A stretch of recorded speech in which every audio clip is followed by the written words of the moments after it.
ഇഡിയെ ഉപയോഗിച്ച് പ്രതിപക്ഷ നേതാക്കളെ മാത്രമല്ല മുഖ്യമന്ത്രിമാരെ കുടുക്കലാണ് ഇപ്പോൾ ബിജെപിയുടെ സുപ്രധാന ജോലി. സംസ്ഥാനങ്ങൾ പിടിച്ചെടുക്കാനുള്ള തന്ത്രത്തിന്റെ ഭാഗമാണ് ആ വില കുറഞ്ഞ നീക്കം. അന്വേഷണ ഏജൻസികളെ കേന്ദ്രത്തിന്റെ ഏറാൻ മൂളികളാക്കി മാറ്റുകയും പകവീട്ടുകയും ചെയ്യുന്ന നടപടി രാജ്യവ്യാപകമായ പ്രതിഷേധം ഇടയാക്കിയതാണ് ലോക്സഭയിൽ ബിജെപിയുടെ തോൽവിക്ക് ഒരു കാരണം. എന്നിട്ടും പഠിച്ചില്ല.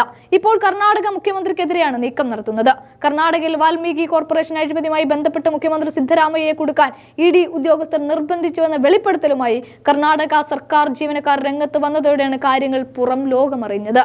മുരളി കണ്ണൻ, മിത്തൽ എന്നീ 2 ഇഡി ഉദ്യോഗസ്ഥർ ഇടപെട്ട് സിദ്ധരാമയ്യക്കെതിരെയുള്ള കള്ള തെളിവുകൾ ഉണ്ടാക്കാൻ ശ്രമിക്കുകയും അതിനുവേണ്ടി പലരെയും നിർബന്ധിക്കുകയും ചെയ്ത സംഭവം പുറത്തായിരിക്കുന്നു. ഇവർക്കെതിരെ കർണാടക പോലീസ് പരാതിയും ലഭിച്ചതോടെ കേന്ദ്രത്തിന്റെ വൃത്തികെട്ട നീക്കം പ്രതിപക്ഷം പൊക്കി. അതായത് കർണാടകയിലെ വാൽമീകി കോർപ്പറേഷൻ അഴിമതിയുമായി ബന്ധപ്പെട്ട് ചോദ്യം ചെയ്യുന്നതിന് വേണ്ടി വിളിക്കപ്പെട്ട ഉദ്യോഗസ്ഥന്റെ വെളിപ്പെടുത്തൽ ഇങ്ങനെയാണ്. ജൂലൈ 16-ന് ഇഡി ചോദ്യം ചെയ്തപ്പോൾ 17ഓളം ചോദ്യങ്ങളാണ് ചോദിച്ചത്. അതിനെല്ലാം മറുപടിയും പറയുകയും ചെയ്തിട്ടുണ്ട്. ഇതിനിടെ ഇഡി ഉദ്യോഗസ്ഥനായ കണ്ണൻ മുൻമന്ത്രി ബി നാഗേന്ദ്രയുടെയും സിദ്ധരാമയ്യയുടെയും പേര് പറയാൻ നിർബന്ധിച്ചു. കേസിൽ ഇഡിയുടെ സഹായം ഉണ്ടാവണമെങ്കിൽ സിദ്ധരാമയ്യയുടെ പേര് പറയണമെന്നും മറ്റൊരു ഉദ്യോഗസ്ഥൻ ഭീഷണിപ്പെടുത്തിയെന്നും കർണാടക സർക്കാർ ജീവനക്കാരന്റെ പരാതി പറയുന്നുണ്ട്.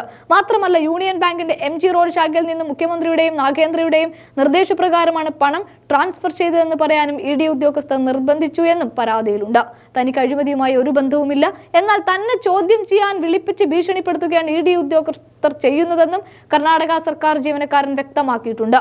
ഏതായാലും അഴിമതി നടത്തിയാൽ അത് കണ്ടെത്തണം. എന്നാൽ ബിജെപിക്ക് ഭീഷണിയാകാത്ത പിണറായി വിജയനെ പോലെയുള്ളവരുടെ കേസ് ഒന്ന് തൊട്ടുനോക്കാൻ പോലും സമയമില്ലാത്ത ഇഡി ബിജെപിക്ക് ഭരണം നഷ്ടപ്പെട്ട കർണാടക, ജാർഖണ്ഡ്, ദില്ലി തുടങ്ങിയ സംസ്ഥാനങ്ങളിൽ അത് തിരിച്ചു പിടിക്കുന്നതിന് മുഖ്യമന്ത്രിമാരെ ടാർഗറ്റ് ചെയ്യുകയാണ്. ഹേമന്ത് സോറനെ അറസ്റ്റ് ചെയ്തു 5 മാസത്തോളം ജയിലിലിട്ട് വന്ന് വീണ്ടും മുഖ്യമന്ത്രിയായി. കെജ്രിവാൾ ജാമ്യം കിട്ടിയിട്ടും ജയിലിലാണ്. അവിടെ CBI ആണ് തടസ്സം നിന്നത്.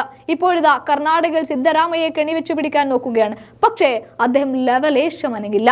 പോയി പണി നോക്കാനാണ് പറഞ്ഞിരിക്കുന്നത്. മോദിയെ കാണുമ്പോൾ തൊഴുകൈകളോടെ നിൽക്കുന്ന പിണറായിയുടെ ഏർപ്പാടൊന്നും സിദ്ധരാമയ്യക്കില്ല. കള്ളത്തെളിവുകൾ ഉണ്ടാക്കാൻ ശ്രമിച്ച ഇഡി ഉദ്യോഗസ്ഥരെ പൊക്കി ഇഡിയുടെ തട്ടിപ്പന്വേഷണം പൊളിച്ചെടുക്കാനാണ് കർണാടക കോൺഗ്രസ് സർക്കാരിന്റെ തീരുമാനം.